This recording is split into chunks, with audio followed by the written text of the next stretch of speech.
اعوذ باللہ من الشیطان الرجیم بسم اللہ الرحمن الرحیم السلام علیکم ورحمۃ اللہ وبرکاتہ۔ جاہلیت کے وہ طریقے جو ہمارے ہاں بھی رائج ہو گئے اور لوگوں میں عام ہو گئے کسی حد تک، اور وہ بہت گناہ کا باعث ہیں، ان میں سے ایک ہے زہار۔ زہار ہوتا ہے شوہر کا قسم کھا لینا بیوی کے حوالے سے کہ تم میرے لیے میری ماں کی طرح ہے، یا قسم اٹھاتا ہوں کہ تم مجھ پر میری ماں کی طرح حرام ہے، یا تو مجھے ماں کی طرح یا بہن کی طرح دکھائی دیتی ہے۔ مقصد یہ کہ بیوی کو کسی حرام رشتے سے مشابہ قرار دینا اور اس وجہ سے اس سے تعلق قائم نہ کرنا کہ میں نے تو تجھے اپنی ماں کہہ دیا ہے یا بہن کہہ دیا ہے۔ تو یہ ایک قطعی غلط طریقہ کار ہے۔ عربوں میں یہ رائج تھا اور اس کے ذریعے سے وہ عورتوں کو پریشان کرتے تھے، کیونکہ نہ تو یہ پراپر طلاق تھی اور نہ ہی اس کے بعد وہ بیویوں کو رکھنے پر آمادہ ہوتے تھے۔ تو اسلام نے اسے قطعی طور پر حرام قرار دیا۔ سورہ مجادلہ میں اس کے متعلق احکامات اترے۔ اللہ رب کریم نے ارشاد فرمایا، سورہ مجادلہ کی آیت نمبر 2، 3 اور 4 ہے، وہ لوگ جو تم میں سے اپنی بیویوں سے زہار کرتے ہیں وہ ان کی مائیں نہیں ہو جاتی، ان کی مائیں تو وہی ہیں جنہوں نے ان کو پیدا کیا، اور یقیناً یہ بہت بری اور جھوٹی بات کہتے ہیں، اور بے شک اللہ درگزر کرنے والا اور بہت بخشنے والا ہے۔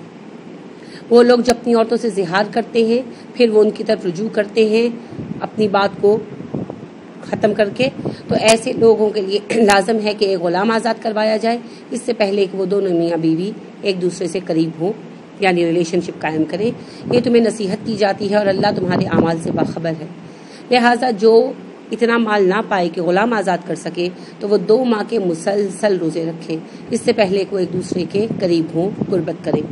بس جس میں اس کی بھی طاقت نہ ہو کہ روزے رکھ سکے تو وہ 60 مساکین کو کھانا کھلائے، یہ اس لیے کہ تم اللہ اور اس کے رسول پر ایمان لاؤ، یہ اللہ کی حدود ہے اور کافروں کے لیے دردناک عذاب ہے۔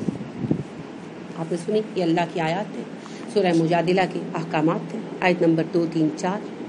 پہلی بات تو یہ بتائی گئی کہ جو اپنی بیویوں کو مائیں کہتے ہیں وہ ایک بہت بڑی جھوٹی بات کہتے ہیں، غلط بھی ہے اور جھوٹ بھی ہے، دونوں صفتیں اس کے اندر پائی جاتی ہیں۔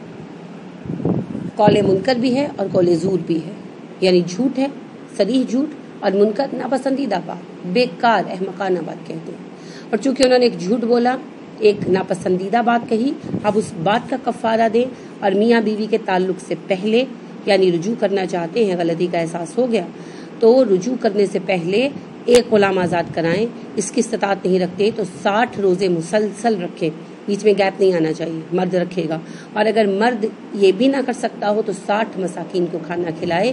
یہ بدلہ ہے جھوٹی بات کا اور ناپسندیدہ حرکت کرنے کا۔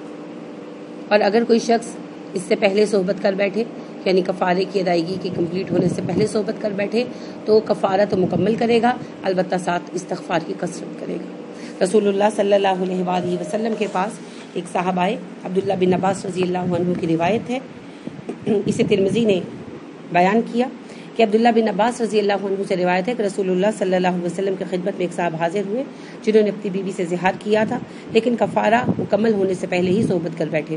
تو انہوں نے رسول اللہ صلی اللہ علیہ وسلم سے اس بارے میں سوال کیا۔ آپ نے کہا کہ اللہ تجھ پر رحم فرمائے، تجھے کس چیز نے آمادہ کیا ایسا کرنے پر؟ انہوں نے عرض کیا کہ چاندنی رات میں نے ان کے زیور دیکھے، پازیب کی جھلک دیکھی، میں ہو کر قابو نہ رکھ سکا۔ آپ صلی اللہ علیہ وسلم نے فرمایا، اچھا اب جب تک کفارہ مکمل نہ ہو جائے اس کے قریب مت جانا اور کثرت سے استغفار کرو۔ تو اگر کوئی ایسا کر بیٹھے تو وہ استغفار کی کثرت کرے، کفارہ ایک ہی ہوگا، لیکن اصول یہ ہے کہ جب تک کفارہ ادا نہ کر دیا جائے میاں بیوی میں قربت نہیں ہوگی، ٹھیک ہے؟ لہٰذا کفارہ کیا ہے؟ ایک غلام کو آزاد کرانا، یا مسلسل 60 روزے رکھنا، اور یا پھر 60 مساکین کو کھانا کھلانا۔ تو یہ اتنا بڑا گناہ ہے جو بغیر کفارے کی ادائیگی کے معاف نہیں ہو سکتا۔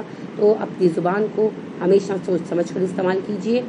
اور ایک بہن نے یہ سوال کیا ہے کہ بعض لوگ ایسی باتوں کے بعد بغیر کفارے اور بغیر رجوع کے بیویوں کو رکھ لیتے ہیں، تو کیا یہ جائز ہے؟ نہیں جی، یہ بالکل جائز نہیں ہے، اور اس میں قطعی طور پر کوئی معافی نہیں ہے اور حرام کاری کی زد میں آتا ہے۔ لوگوں کو اللہ کا خوف کرنا چاہیے، اللہ کی جواب دہی کا ہمیشہ احساس اور خیال رکھنا چاہیے، اور اگر کبھی کوئی ایسی حرکت سرزد ہو جائے تو اس کا پراپر طریقے سے جو معروف طریقہ ہے، مکمل دستور کا طریقہ ہے ہمارے اسلامی، اس کے مطابق اس کا کفارہ ادا کریں اور پھر رجوع کریں، جو اللہ رب کریم نے خود بتا دیا ہے۔ اللہ ہمیں اپنی حدود کا خیال رکھنے کی توفیق عطا فرمائے۔ سبحانک اللہم و بحمدک ونشہد ان لا الہ الا انت ونستغفرک ونتوب الیک۔ السلام علیکم ورحمۃ اللہ وبرکاتہ۔